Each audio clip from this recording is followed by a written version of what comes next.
পশ্চিম বঙ্গোপসাগরে একটি লঘুচাপ চলছে। এটি পশ্চিম উত্তর পশ্চিম দিকে অগ্রসর হচ্ছে। অন্যদিকে 1 অক্টোবর নতুন লঘুচাপ তৈরি হতে পারে।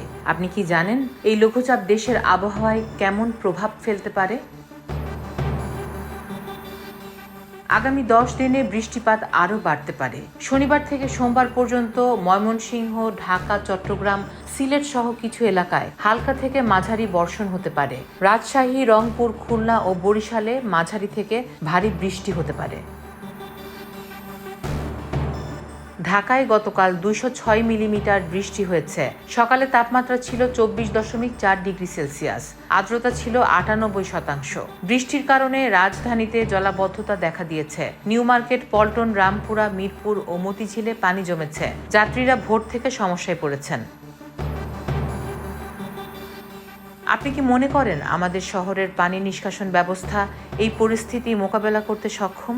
আজ বুধবারও বজ্রসহ বৃষ্টি হতে পারে। দিনের তাপমাত্রা সামান্য কমতে পারে, রাতের তাপমাত্রা সামান্য বেড়ে যেতে পারে। আপনার মতামত আমাদের জন্য গুরুত্বপূর্ণ। মন্তব্যে শেয়ার করুন। ভিডিওটি ভালো লেগে থাকলে ফলো করুন, সাবস্ক্রাইব করুন আর এই যাত্রায় আমাদের সঙ্গেই থাকুন। ফারাহ দিবা, ভয়েস অফ বেঙ্গল।